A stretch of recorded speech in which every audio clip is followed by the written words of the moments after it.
and welcome to future audience and current audience. My name is Munaza and this is Bradford Zine Fair, and we are currently in City Library, and our second talk of the day is today here with Theresa Easton, who is founder and one of the co-founders of Artists Union England, and we'll be doing a talk and discussion around Brave New Artists World, challenges facing creatives today. I'm going to hand it over to Theresa now. Take it away. Thank you very much. Thanks for that introduction. So, yes, I guess what I'm going to be talking about is my practice as an artist and an activist, and how that interweaves with my trade union activism as well. And I'm actually going to start with a very, very recent piece of work. Sorry, I'll just press the right button. And I guess this piece of work came out of some activism I was doing in Newcastle with some other anti-racists. And it started, I guess, around the Black Lives Matter uprising and the young people that were out on the streets. And then when a year later came and we were marking the memory of George Floyd in Newcastle, there was hardly any young people around. I was like, where's the young people gone? And sort of speaking to other young people, they were sort of saying, well, it was just like a bit of a moment really. They weren't necessarily really engaged with the politics. So within our sort of Stand Up to Racism North East group, we talked about maybe we need to sort of rethink how young people can engage with anti-racist activism. And in our North East Artists Union England branch, we discussed about wanting to get more involved in anti-racism campaigns. So we thought this would be a good way of bringing those two things together. And what we did was we worked with a fab woman called Beverly Prevett Goldstein, who's been working on this pamphlet. It's looking at African lives in Northern England. And we just thought we'd start off with this as a basis, as a tool really to talk to young people about anti-racism and use creativity as well. So we connected with Durham Sixth Form College, who I've worked with before previously on other projects, and spent 6 weeks down there talking about what's racism, what's sexism, what does it look like, what does it feel like, how do you challenge it, what do you do with it. And then out of that came a zine. And this zine it's a tool again that we use to talk to other young people about how they can contribute, I guess, to anti-racism activity, because not all the young people felt like they wanted to go to demonstrations and take part in rallies, but they want to be active. So it's an ongoing project that we're doing, and it's supported through trade union activity and other trade unionists with the NAU, and then as well as other active trade unionists. I guess going back to Artists Union England, if you haven't come across the union, it is quite new. We formed it back in 2014. It was co-founded, there was about 10 of us at the time, so we started off with 10 members. We've got about 1,000 members now. And we wanted to kind of unionise an area of work that hadn't really been unionised, because we're freelancers, we're precarious workers, you know, often people do more than one jobs, but we could say musicians had done it, and actors had done it, and even writers had done it, but we didn't have any trade union representation. So setting up the trade union it's a gradual thing, and we're still at it, you know, we're still working at it, we're still establishing roles within the executive of who's going to sort of deal with discrimination if you're disabled, how you're going to support members around racism at work. And this is just some of the things that we deal with, casework, you know. So I've been the Northern Regional Organiser for a few years now after stepping down from the executive, and that kind of has covered the whole of the North East plus Manchester and a bit of Cumbria. And it's also involved taking on casework where members come with an issue, and we had a few issues come up after the Black Lives Matter uprising where members came with historical cases of racism that needed addressing. And because you had lots of cultural organisations out there putting a little black square on their Instagram page, it was an ideal opportunity to approach them and say, right, it's great to see that you're doing that. It's great to see that, you know, you're going to be actively challenging institutional and cultural racism within your organisation. Can we just discuss this? So that was a really important step for the union and a way of leveraging kind of what agency we have in terms of our membership. And then there's campaign work, we support other trade unions, we support like sometimes local campaigns, and those local campaigns could be supporting a member who's been evicted, who's also a member of ACO, the Renters Union. We work with other trade unions, so there's like regional committees around the country where you can be a little bit more specific in your strategy. So for instance, we're here in Bradford, it's going to be City of Culture 2025. So the first thing you'd be thinking is, who are the institutions that are going to be employing freelancers? What's in place to make sure you're paying the going rate, that you're not looking into volunteerism. You've got things in place where you're not going to be exploiting people, and that's where the trade unions will come together, like they did in Leicester and like they've done in Leeds 2023, and set up a memorandum of understanding. And the union's kind of part of that. And legal support, members can get a little bit of legal support. We have a little bit of services, which is normal for trade unions. And then more recently, members have set up a solidarity fund to help members who are experiencing financial distress because of the current situation with COVID, and then also the cost of living crisis, and then more importantly, the Good Practice Charter, which I'll touch on a little bit later on, which sets out, it's almost like a set of standards that we want organisations to work towards. A good way of finding out more about the union is in our zine that we produced back in 2019, and it's to capture basically like, why do people join trade unions? What is the point of a trade union? What brought a freelancer to think, I need to be in a trade union, even if I feel like it's putting me work at risk by speaking out and telling my employer, actually I'm in a trade union and I'd like my trade union to look at my contract or something. But it's not just artists, there's other people who talk about why they joined a trade union as well. As the Bakers Union in there. And it was inspired by this zine here that I picked up in Bradford many years ago, and it's the Industrial Workers of the World zine, and I thought this is a brilliant tool to explain to people, what an artist union in England could look like, and capture the members' stories as well.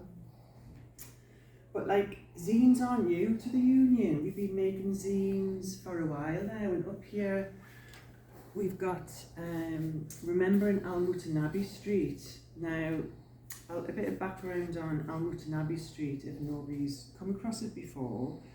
It was a street in Baghdad that was bombed in 2007.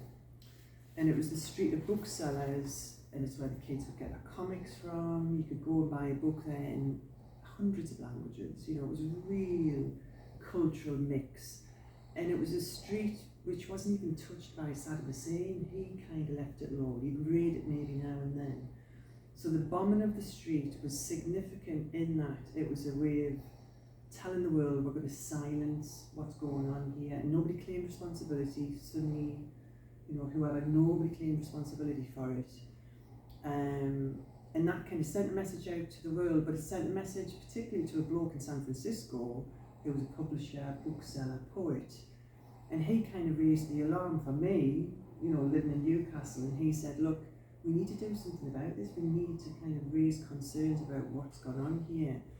And he did a call out for artists and printmakers, first of all, to make broadsides, to raise awareness about it, and sell these broadsides to raise money, and to send to the street to help people rebuild and restock and bury their loved ones, because lots of people died and were injured.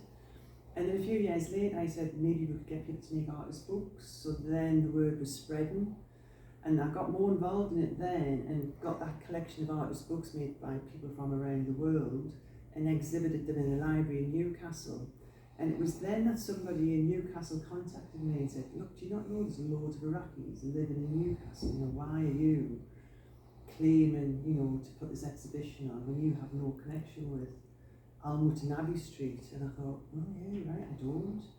So that put me in touch with the Iraqi community through an Artists Union England member, actually, Emily Porter. And we got together, and what we would do through the union is organise get-togethers once a year to mark the day when the street was bombed. We started off having poetry readings, then the poetry readings turned into having food, and then it turned into poetry readings with food and dancing. And then we had little art auctions, and we had a whole series of zines where people would contribute poetry, and we'd put them in a zine, and then we'd kind of share it, really. And it was a way of celebrating our culture in the North East, and then the culture of Alnwick and Abbey Street as well. And we got funding through the TUC Learning Fund to do that. So it was a really kind of nice cross-collaboration between community and trade union. And then I guess the other thing that did was that put me in contact quite a bit with the University of West of England, which is a really key place for artist books and publishing. Sarah Bodman there, she heads it up and sends out the Book Arts newsletter once a month. So that kind of was a way of, I guess, informing and educating me about artist books, which I didn't know much about to begin with. And more recently, it's put me in touch with Phil Wrigglesworth, who works in illustration there. And he's put this brilliant publication together called Left Cultures.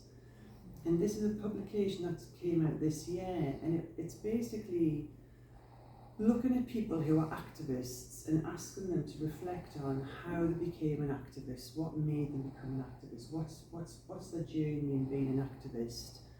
And he asked me to contribute towards it, doing a bit of writing, but also doing a little bit of visual arts for it. So it was a really good opportunity for me to think back, how did I end up doing this? Why did I get into activism?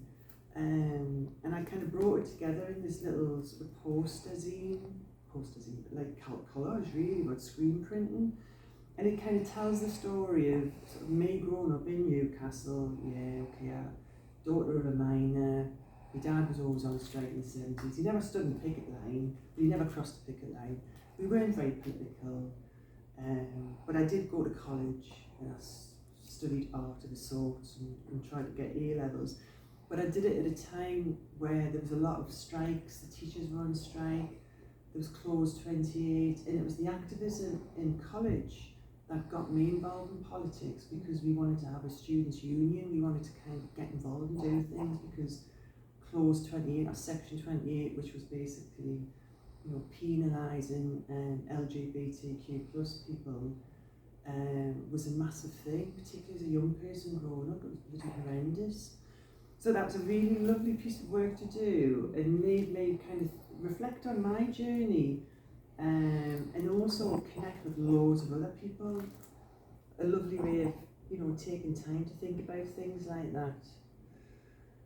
I think research is key to my practice as an artist. I'm a printmaker, I work a lot in libraries, do lots of commissions, but I'm also a big believer in terms of education and trade unionism. Like, we need to know where we've been in order to understand where we're going. We need to understand our history and our struggles, and I guess that piece of work I did with Phil made us start to really home in on that and think about what I do and what I kind of want to pass on, because I know I've got knowledge and experience, and I do a lot of work with young people. And I'll not talk too much about the exhibition on the left, but it was a one at Senate House Library, which was making artist books in response to their archives on LGBTQ plus stuff. And out of that exhibition I made a zine called The Book Gobblers, and The Book Gobblers is about the time Gays the Word Bookshop got raided by Customs and Excise in the early 1980s after the miners' strike. And it was the place where lesbian, gay support the miners used to meet. It was a time of really, really homophobic stuff in the press. It was just horrendous. You had Clause 28, you had the AIDS epidemic, it was just vicious. But what I loved about speaking to Jim, who works in the bookshop, he showed us the archive, he showed us these fantastic letters he got from libraries, publishers, bookshops, all offering solidarity, offering money, because they were trying to shut them down, they were trying to silence them, they were using them as a guinea pig in a way, and it just gives you such a strong sense of hope, really. And that's a bit of history, you know, that people kind of need to know about. You know, we can stand up to things when we unite and work together. We can change things. So that brings us really on to broadsides and my fascination with print, because when I was like, I don't know, 19, 20, that kind of age, I was living in London, and I worked in a factory printing newspapers, and there would be left-wing newspapers. There was the Pink Paper we used to print. We used to print the Morning Star, Socialist Workers Party paper. We used to print Gay Times, and then like little local newspapers as well. So I understood the medium of newspapers and ideas and how, you know, you can sort of spread the word basically. And coming from the North East, you know, we've got loads of miners' banners, which have these stories to tell, and I just love the quotes because they're still relevant today. You know, the past we inherit, the future we build. That is so relevant to today. It's up to us to change things. So it's no surprise really that I ended up getting into letterpress as well, because it crosses over so well with zine making and getting ideas out there. So that's it's something I do use a lot in my own practice, as well as knowledge is power. And this image here, that comes from Henry Hetherington, who was a newspaper publisher in the 1800s, and the Working Class Library Museum in Manchester, they use it as their little logo, and I just love it, and it pops up in lots of the work that I produce. But I also got into citizen journalism, and there was a few people in the North East who wanted to produce a newspaper. We called it the Eclipse because we wanted to eclipse the sun. And we did citizen journalism, and I just loved it. You know, I just felt like this is brilliant. This we're basically telling our stories and getting them out there. And we only did 2 versions because it just took a whole year just to do one newspaper. But again, you know, it had trade union input from the NUJ, who were really, really supportive. And we had, you know, trained journalists training us. It was a lush way of working. What's next? Yeah, I guess that took me into these kind of zines, which emulate the idea of a little newspaper and the kind of the different subjects, and it's me trying to explore my ideas and me thinking really, like some of the ideas are kind of not thought through that well, but that's not the point. It's about presenting arguments that you get in the newspapers, like how the Daily Mail might present Raheem Sterling in a really racist way, and then what the real story is. Or, you know, I don't know if you come across the Daily Obscure as the title of a fictional newspaper, the ragged tribes of philanthropists, and the role the media plays in terms of like racialising foreigners and just being a racist newspaper really. So I got into sort of making them to try and really understand my thoughts and ideas, but I don't know quite how successful they are really. And then I wanted to sort of draw things to a close and talk about more recent things whereby my role's changed. I'm still a community artist, but I've gotten a job as a fine art lecturer at Newcastle University, working part-time, and that throws open the opportunity to not only work with like the next generation of artists and talk to them about being a community artist and doing socially engaged work, but also tapping into the vast resources that universities have and the facilities and the funding. So part of my role at the university, I see my research side, is doing community art and accessing funding. And I was really lucky enough to sort of continue a project I started with Baltic Centre for Contemporary Art, working with refugee and asylum seekers, and got together with them and said, look, I've just getting this new job, we could do stuff together if you want to continue it, you know, tell us what shape the funding application should look like. So we've been able to do that, get bits of funding and continue like their journey of doing whatever they want to do. And it's, I would describe the people as more people seeking sanctuary, because everyone has different precarious status. So from that we've ended up producing this little zine called Thrifty Tips around the cost of living crisis, and this was a little drop-in thing. We did it at a gallery in the building that I'm in, where the studio is, and we invited the People's Assembly along just to talk to people about how we can sort of work together and campaign together, and we collected lots of posters that the public did, and then turned it into the zine and had support from Artists Union England. So finally, just to sort of finish off and go back to the Good Practice Charter is something the union's come up with, and it's an honor, and it's a tool for artists to use. I use it, and then commissioners can use it, and arts organisations can use it. It sets out the value of artistry, it sets out our terms and conditions, because we don't really have collective agreements. We don't have necessarily union member density where you would formally organise that agreement with your employer. But that's not to say organisations can't look at something like this and sign up to it and say, yeah, we've signed up to the Artists Union England Good Practice Charter because we think the artists we work are worth this, you know, this is their value, this is what their worth is. And these are really basic things that look at health and safety and mental health, equal opportunities, you know, recognising rates of pay, you know, all sorts of things. And it's a document, really practical document online, but then it's backed up with, I guess, briefing papers that direct organisations to finding out more about the social disability case, you know, so you're using a model which works for people, or if you want to kind of address your organisation not being that diverse, what you have to do practically, so it's not making extra work, particularly for the small organisations who do have to do everything. So yeah, so that's my practice within the union, you know, within everything really. So thanks for the opportunity of talking to you. Theresa, thank you so much for taking the time.